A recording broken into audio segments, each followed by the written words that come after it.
Listas negras, prohibiciones, censura, autocensura, represión ideológica, artistas y escritores prohibidos, libros que desaparecían de los estantes de las librerías, bombas en editoriales, amenazas anónimas a periodistas, intelectuales de izquierda y de derecha, desocupación crónica para actores y actrices que caían en desgracia, músicos y poetas que dejaban de tener contacto con su público.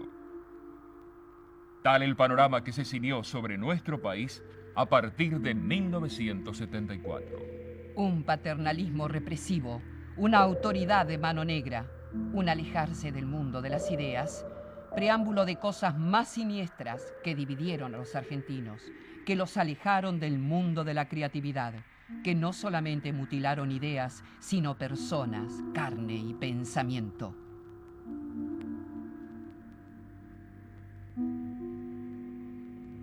Porque nunca más se apagarán ideas. Y porque la paz y el futuro es posible en el disenso. Y fundamentalmente porque el olvido es aliado de las sombras, de la muerte, del atraso y la postergación.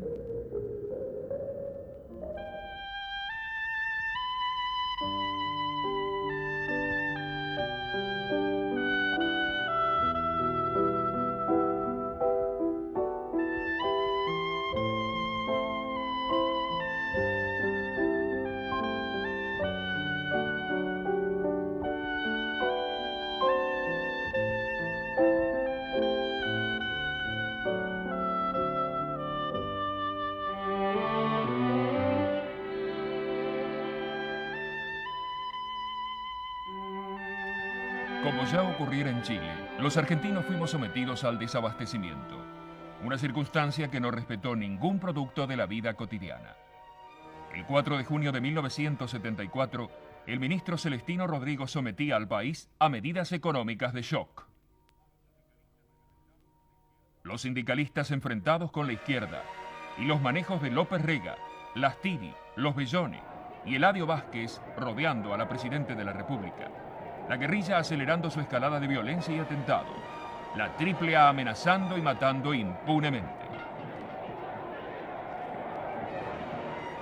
Tal el panorama visible de la crisis. Nosotros, a pesar de esas dificultades que habían dado lugar a confrontaciones duras en algunos momentos anterior al 73, todos nos pusimos al servicio de esa nueva restitución constitucional y empezamos a trabajar seriamente desde la CGT. Esto dura hasta la presencia viva de Perón. Después de su muerte aparecen las dificultades agravadas por la circunstancia de que se pierde un poco el eje que orientaba a los comportamientos de todos los sectores y de todos los dirigentes, y empieza a haber una lucha ya más descarnada para cada uno de su visión, intestinamente, buscando a ver quién se acercaba más a influir sobre los resortes del poder, que queda un poco desguarnecido, porque el reemplazo de Perón no es fácil, como ya lo estamos viendo, ¿no?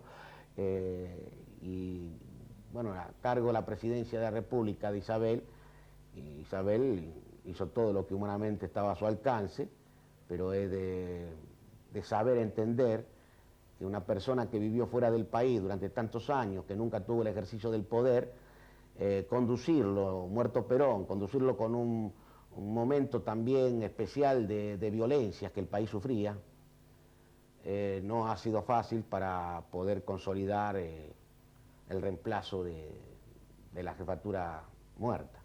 Los intereses minoritarios del poder, de la dependencia, los privilegios, asoman con el crimen, a veces alentando a la confusión, a sectores importantes de la sociedad, creyendo que ese es el remedio para resolver las crisis. Y esto ya se sabe desde la muerte de Cristo, que no ha resuelto nada, sino que puede servir para un momento a esos grupos minoritarios y no para el pueblo. Por eso nosotros hemos siempre repudiado el crimen como instrumento de la acción política. En aquel entonces, y viene bien esto que podemos conversar, porque mucho se ha criticado la dirigencia, porque dice que hacía patoterismo. Yo creo que en algunos aspectos hubo algunos excesos, es verdad, y se condenaba a los dirigentes sindicales a tener su guardaespaldas, pero creo que es cierto que algunos tenían porque estaba de moda, pero creo que otros realmente, en el momento que se vivía la violencia que hemos conocido descarnada en el país, se hacía hasta casi necesario a veces tomar esas precauciones para que la vida de un dirigente sindical no estuviera en manos de las decisiones de los cenáculos minoritarios para ver quién tenía derecho a vivir o no vivir en Argentina. El Rodrigazo fue algo más que el aumento de todas las tarifas, en una fuerte devaluación y el incremento de las tasas de interés para los préstamos a corto plazo. El alza del dólar en un 160% motivó más desconfianza hacia nuestro pobre peso, y los trabajadores sintieron las medidas no solamente en su bolsillo, sino también en sus esperanzas. Después de todo, se trataba de un gobierno peronista, elegido por voto popular. La CGT enfrentó a Rodrigo y a López Rega con una única y contundente estrategia: la huelga y la movilización. El 6 de junio renunció el gabinete y 12 días después se iba Celestino Rodrigo. Ese día también partía del país López Rega rumbo al silencio.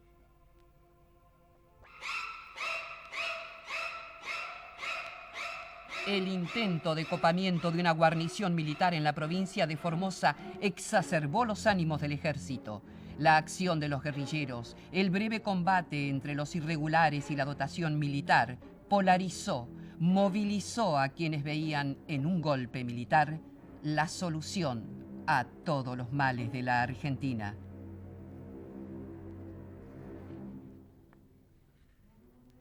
Siempre en el terreno de las versiones, por ejemplo, se comentaba que se habría intentado dinamitar el hospital de aquí de Formosa. Son totalmente inexactas las versiones a que usted alude. También es impreciso, de alguna forma, la cantidad de soldados muertos, de extremistas muertos. ¿Cuál es la cifra exacta, coronel?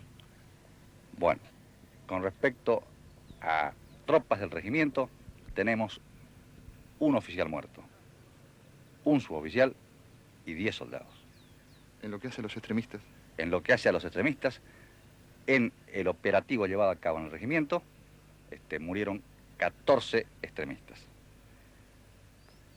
En el momento de la operación, en el momento del intento de copamiento, con posterioridad fueron encontrados en inmediaciones del regimiento un cadáver posiblemente de un extremista herido que presumo yo que murió después de la operación. ¿Cuál es tu nombre? Humberto Ignacio Antonelli. ¿Dónde estabas vos en el momento del ataque? Estuve en el casino de sus oficiales. ¿Qué pasó? ¿Qué vistes?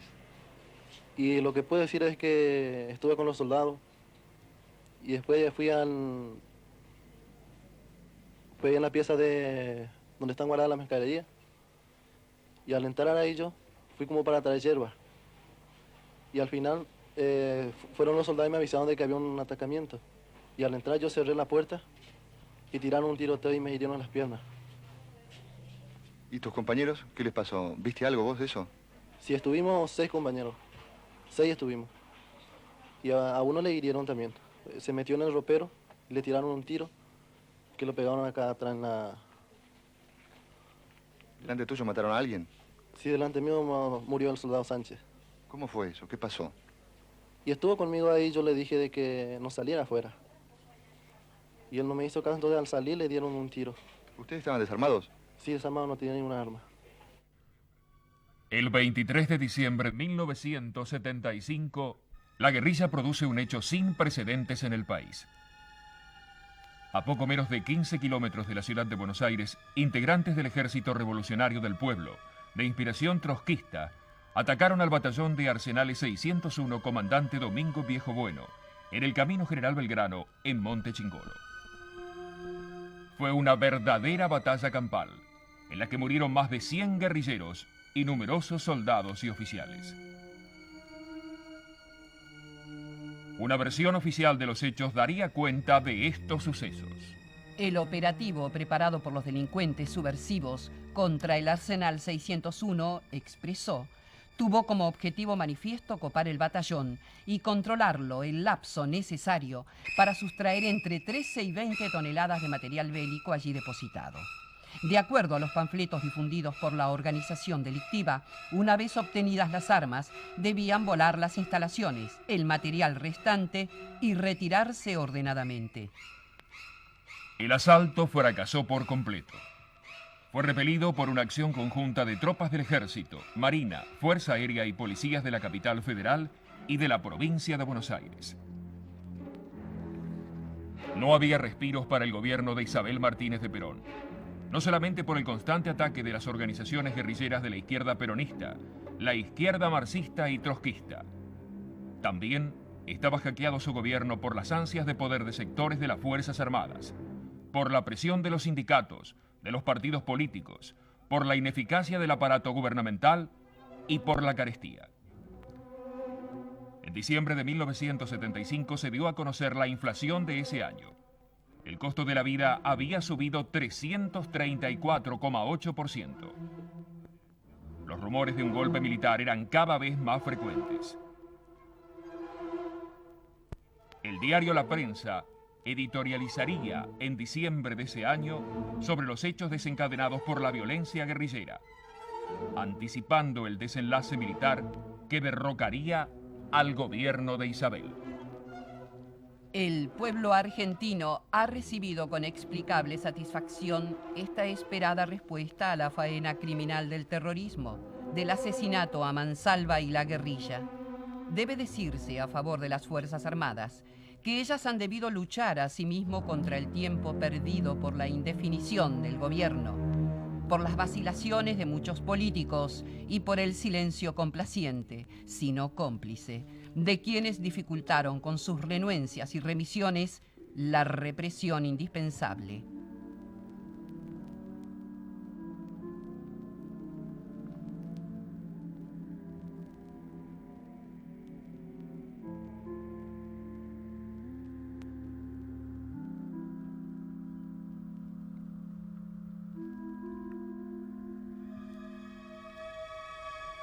La hostigación de la guerrilla contra las Fuerzas Armadas era incesante.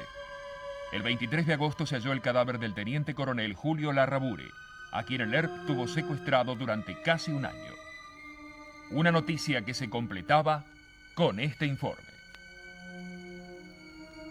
Aquí en la ciudad de Rosario, en la intersección de las calles Garay y Bariloche, estuvo detenido en manos de la organización subversiva declarada ilegal durante un año y 12 días el mayor, en su momento, Julio Argentino del Valle Larrabure.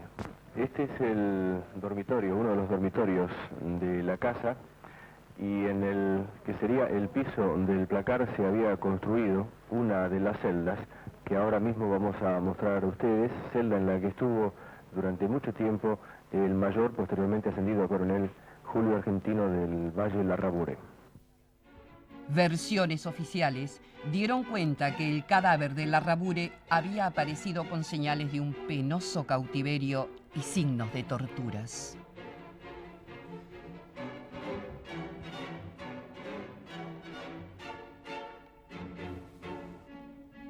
Ante la escalada de los hechos y las acciones guerrilleras, el 11 de febrero del 74, el gobierno anunció oficialmente la orden a las Fuerzas Armadas de tomar intervención frontal en la lucha contra las organizaciones armadas. El decreto, fechado el 5 de febrero, decía en su primer artículo que el Comando General del Ejército procederá a ejecutar todas las operaciones militares que sean necesarias a efectos de neutralizar y o aniquilar el accionar de los elementos subversivos que actúan en la provincia de Tucumán. El ERP se había hecho fuerte en el sudeste de esa provincia y la represión, mediante lo que se dio en llamar oficialmente Operativo Independencia, se encargaría de la neutralización y aniquilamiento de la guerrilla. El día en que se iniciaba el Operativo Independencia en Tucumán, se conocía el siguiente comunicado de la Secretaría de Prensa y Difusión de la Presidencia de la Nación. La Argentina marcha hacia su destino de potencia, decía entre otras cosas. Es nuestro triunfo, el triunfo del pueblo, la victoria de la voluntad mayoritaria de la ciudadanía que votó libremente su destino de grandeza. Lo cierto es que ya había dos frentes guerrilleros, uno en la ciudad, en el cual los atentados y los secuestros estaban a la orden del día, y otro en el área rural, cuyo centro era una vasta zona de la provincia de Tucumán. También era cierto que había dos formas de combatir a la guerrilla. Una a través de fuerzas uniformadas que actuaban de frente y a la luz del día. Otra a bordo de los tristemente célebres Falcon Verdes, que actuaban en la oscuridad e impunemente, desde la ilegal trascendencia de lo que algunos definirían después como terrorismo de Estado. Ya estaba el escenario preparado. Los actores sabían su papel y el libreto estaba por demás ensayado. El mayor drama de la historia de los argentinos estaba a punto de comenzar. ¿O acaso ya había comenzado y nadie advertía sus terribles, nefastas consecuencias?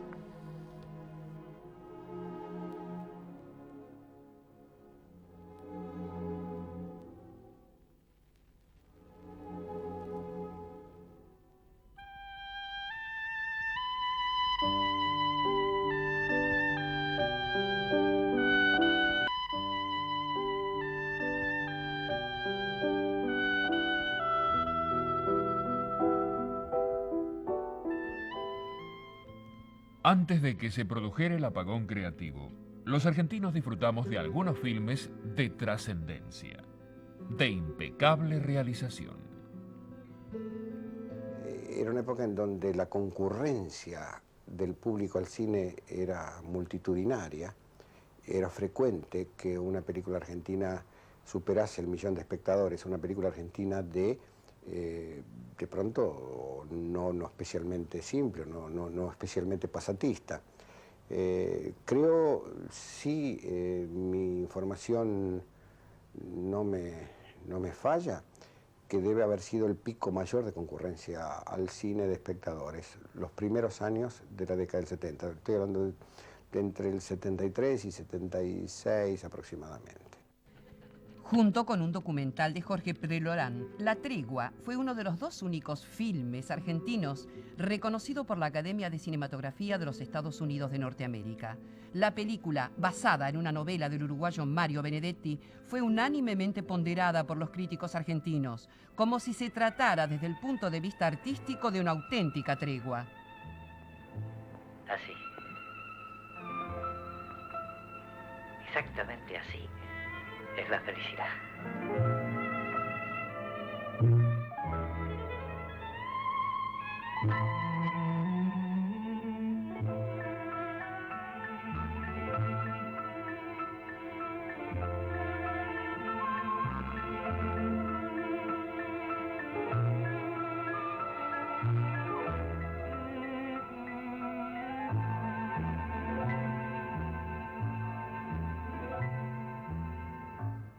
¡Metimos los 13 puntos!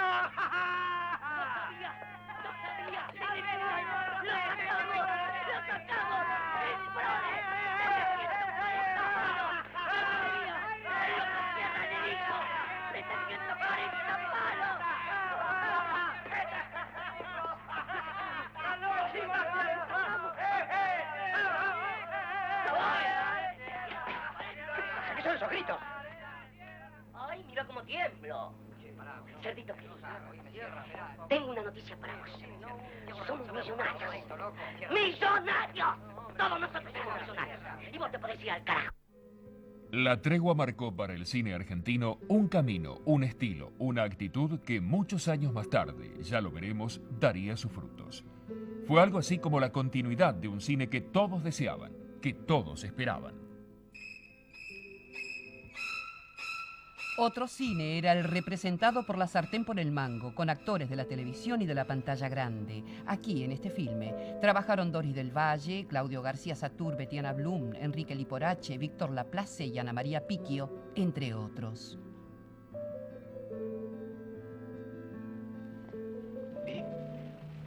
¿Aceptás o no nuestra oferta? Pon el precio que consideres justo. Habla. No se trata de poner precio. Es otra cosa. ¿Pero qué otra cosa? Pero, Alex, déjate de macanas. Pero qué mejor oportunidad que esta para hacerte de unos cuantos pesos. Decí cuánto es. Sabes que no somos pijoteros, ¿no? Las detenciones, revisación de objetos personales, allanamientos, interrogatorios en la vía pública, las detenciones por averiguación de antecedentes, las prohibiciones de filmes, libros, discos, recitales, poetas, músicos e intelectuales se cubrían bajo el rótulo de operativos de seguridad. El 11 de agosto una crisis de gabinete desplazó al general Numa Laplane del comando en jefe del ejército y el general Jorge Rafael Videla asumió el mando.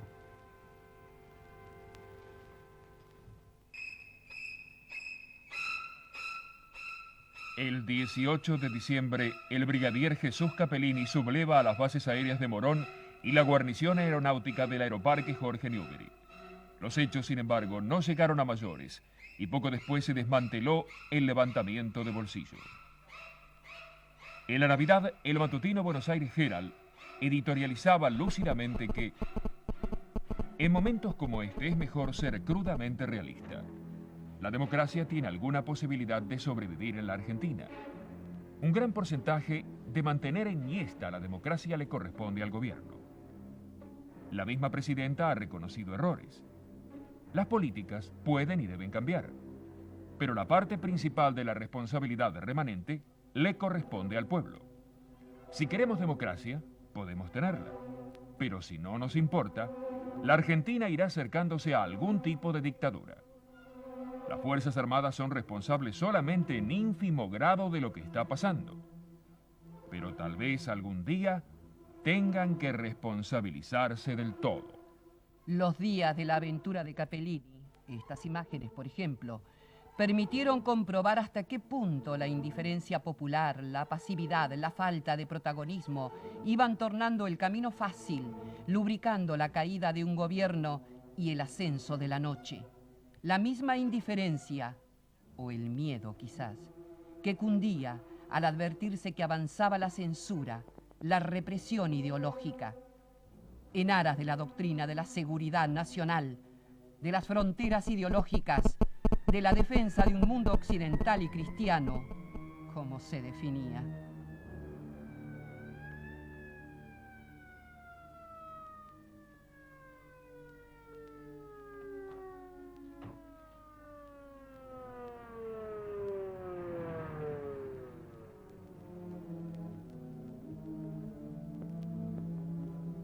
No solamente Marx y Lenin cayeron bajo la picota del censor.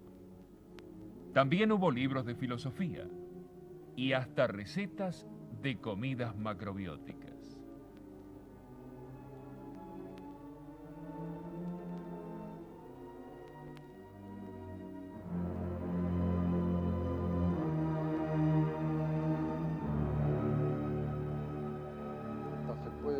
Decir que hay 3 etapas, fundamentalmente son de la década del 70 al 73, del 73 al 76 y del 76 al 80.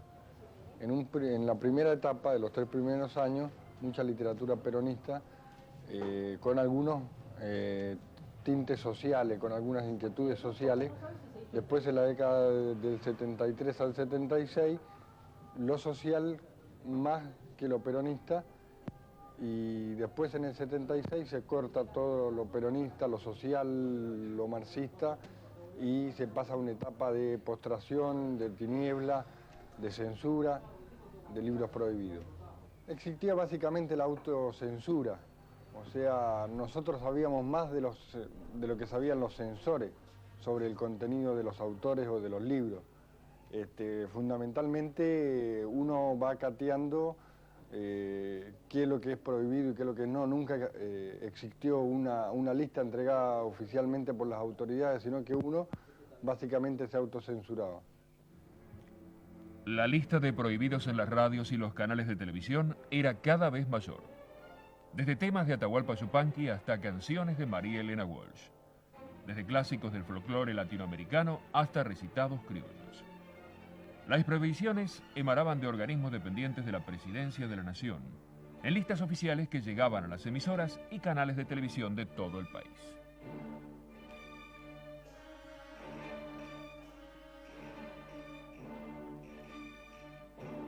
Manuel Tato, desde el Instituto Nacional de Cinematografía, hacía su aporte censurando todos los filmes, prohibiendo, con un afán paternalista y autoritario o proviente, a bodrios y obras de arte en la misma medida. La censura incluía también a los avisos de televisión.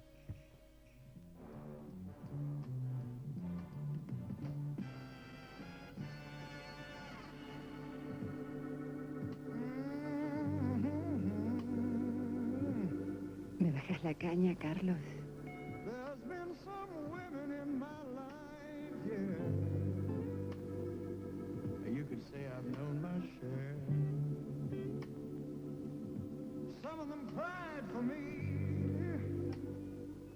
Probala, vas a ver lo que te espera.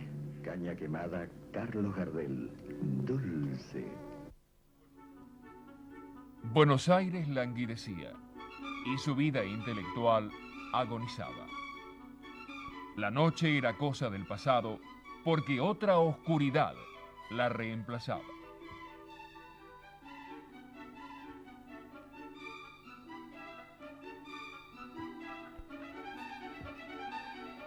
En 1975, en Las Procesadas, el director Enrique Carreras, el mismo de La sonrisa de mamá, sin embargo, llegó a denunciar algunos aspectos de la situación carcelaria argentina. Claro que el tema no tocaba los poblados pabellones de detenidos a disposición del Poder Ejecutivo.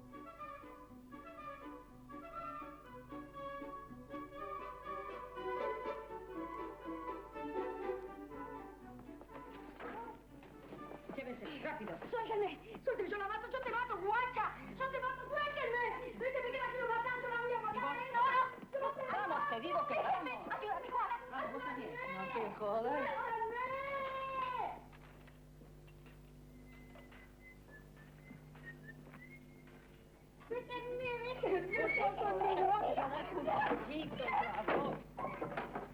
Y que no las oiga, ¿eh? ¿Qué pasó? ¿Descubrieron el raje? ¿Cómo no lo trajeron a la Juana? A la basura, la Juana. Me puso el pie para que la senadora me chapara. ¿Pero vos creés que puede estar en combinación con ella? Vos estás loca, Che, es la íntima de Morandi.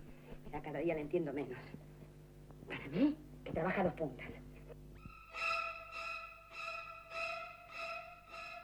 Inestabilidad, violencia, ineficiencia política, corrupción, especulación, hiperinflación, desborde militar, descontento popular, frustración, autoritarismo, represión ilegal, aumento de la deuda externa. Tal la Argentina de esos días, tal el país en que vivíamos.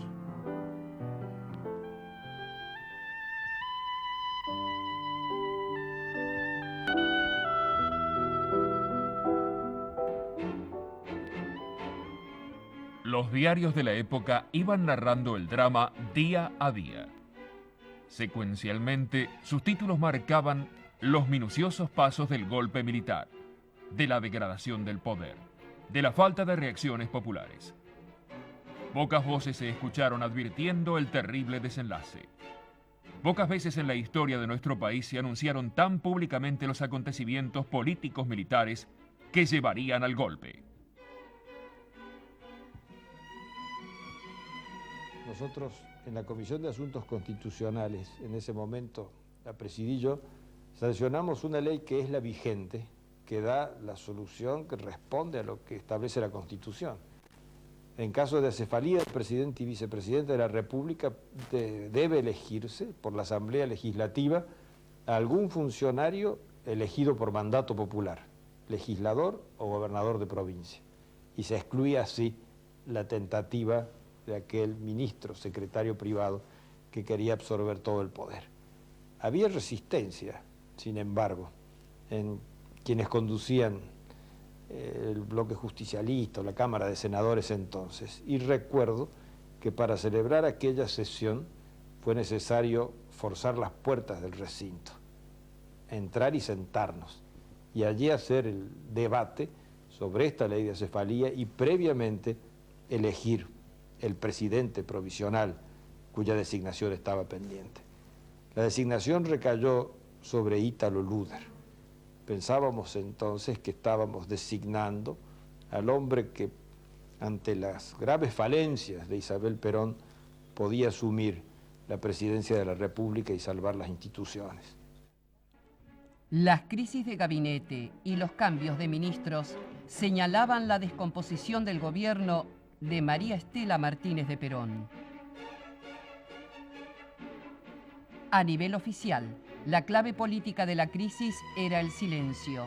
A nivel popular, la clave de la falta de participación y protagonismo abonaba el camino de siniestras aventuras totalitarias. El alejamiento del ministerio fue por falta de coincidencia con determinadas soluciones políticas. Yo venía bregando en un primer término para salvar la estabilidad constitucional por la conveniencia de una licencia de la señora Presidente que le permitiera realizar un viaje al exterior, devolver algunas visitas presidenciales que estaban pendientes de devolución y al mismo tiempo descomprimir la situación legal con un provisoriato a cargo del doctor Luder, que era el representante legal de la Presidente. Frente a los que dudan y a los que sabotean, a los que se resisten a ayudar y persisten en trabajar para el desastre, se destaca la actitud de los trabajadores de la patria. Tengo plena fe en que esta actitud será completada por los restantes sectores de nuestro pueblo, con generosidad y ánimo resuelto, sabiendo que esta vez solo la unión y el esfuerzo de los argentinos salvará a los argentinos y a la Argentina. Este fue el último discurso de Isabel Martínez de Perón. La teoría del vacío del poder nuevamente fue esgrimida por los teóricos militares para usurparlo. El 16 de marzo, Ricardo Balbín evocó cuando Perón ocupaba el poder, tiempo en que, según el caudillo radical, se hizo posible el diálogo de arriba para abajo y de abajo para arriba. ¿Qué pasó después? Una minoría se declaró heredera de Perón, pero una minoría que no entendió el país, sino sus propios intereses. En las primeras horas del 24 de marzo se informaba por cadena de radio y televisión que el país se encuentra bajo el control operacional de la Junta de Comandantes Generales de las Fuerzas Armadas. Ese día se difundía órdenes de captura contra numerosas personalidades políticas. Se disolvió el Congreso Nacional. Se nombraron gobernadores provinciales. Se intervino la CGT y la CGE. Se crearon consejos de guerra y se prohibió toda actividad política y gremial. También se anunciaron severas penas, incluyendo la de muerte, a quienes atentaran contra miembros de las Fuerzas Armadas y sus instalaciones. Los argentinos comenzábamos a transitar así el tiempo del silencio y de la muerte. A partir de este momento transmite LRA Radio Nacional, el Servicio Internacional RAE, Radiodifusión Argentina al Exterior, LS82 TV Canal 7, juntamente con todas las emisoras que integran la cadena nacional de radiodifusión de la República Argentina, directamente desde el Salón Blanco de la Casa de Gobierno en la capital federal. Se encuentran presentes en este acto los nuevos integrantes del Gabinete Nacional, el nuncio apostólico, Su Eminencia Reverendísima Monseñor Pío Lagui, el arzobispo de la ciudad de Buenos Aires y primado de la nación argentina, Su Eminencia Reverendísima Monseñor Doctor Juan Carlos Aramburu, y el vicario general castrense, Su Eminencia Reverendísima Monseñor Doctor Adolfo Servando Tortolo.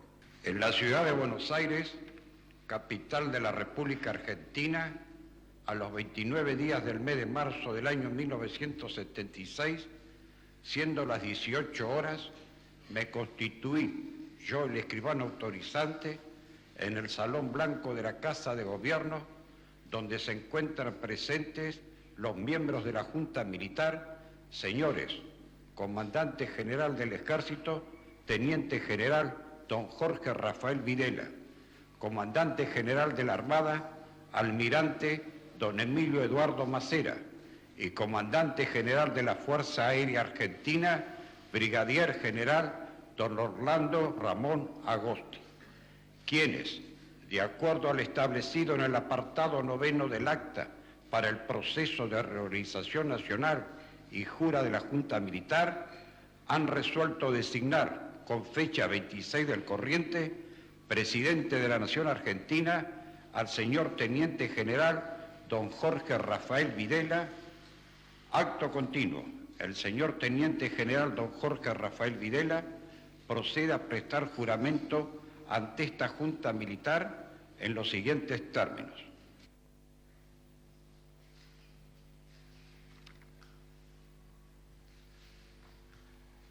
Yo, Teniente General Jorge Rafael Videla, juro por Dios nuestro Señor y ante estos santos evangelios desempeñar con lealtad y patriotismo el cargo de presidente de la Nación Argentina y observar y hacer observar fielmente los objetivos básicos fijados y estatuto para el proceso de reorganización nacional y la Constitución de la Nación Argentina. Si así no lo hiciere, Dios y la patria me lo demandan. Acto seguido, el excelentísimo señor presidente de la Nación Argentina, Teniente General Jorge Rafael Videla, tomará juramento a los nuevos ministros. Lo hace en primer término con su excelencia el señor ministro secretario de Estado en el Departamento de Interior, general de brigada Albano Eduardo Arguindegui. Señor general de brigada Albano Eduardo Arguindegui, juráis por Dios nuestro Señor y ante estos santos evangelios desempeñar con lealtad y patriotismo el cargo de ministro secretario de Estado en el Departamento de Interior para el que habéis sido designado, observando y haciendo observar fielmente los objetivos básicos fijados y estatuto para el proceso de reorganización nacional y la Constitución de la Nación Argentina. Sí, juro. Si así no lo hiciereis, Dios y la patria os lo demandan. Lo hace ahora su excelencia el señor ministro secretario de Estado en el Departamento de Economía, doctor José Alfredo Antonio Martínez de Hoz. Señor doctor José Alfredo Antonio Martínez de Hoz, juráis por Dios nuestro Señor y ante estos santos evangelios desempeñar con lealtad y patriotismo el cargo de ministro secretario de Estado en el Departamento de Economía para el que habéis sido designado, observando y haciendo observar fielmente los objetivos básicos fijados y estatuto para el proceso de reorganización nacional y la Constitución de la Nación Argentina. Sí, juro. Si así no lo hiciereis, Dios y la patria os lo demandan.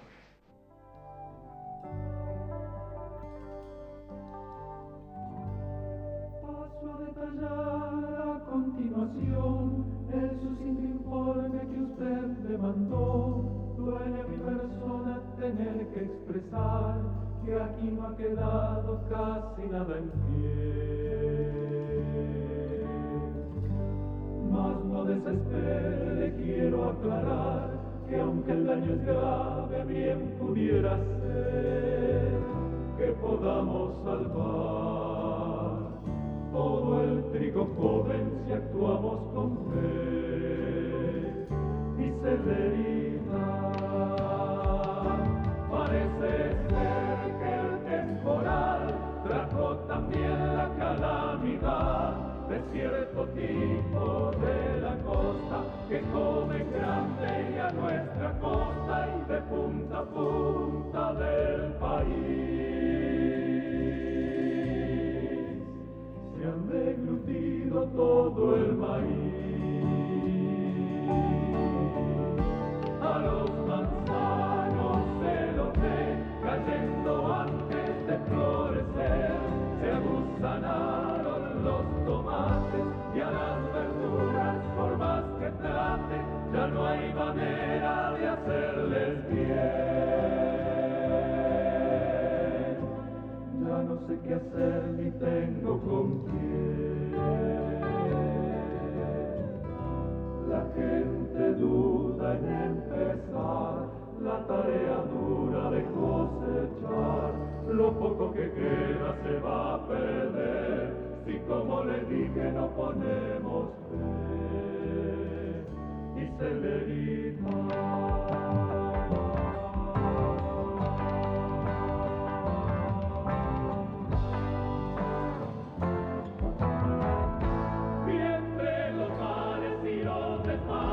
Hay cierta gente que ya se sabe, saca provecho de la ocasión, comprando a uno lo que vale dos y haciendo abuso de autoridad.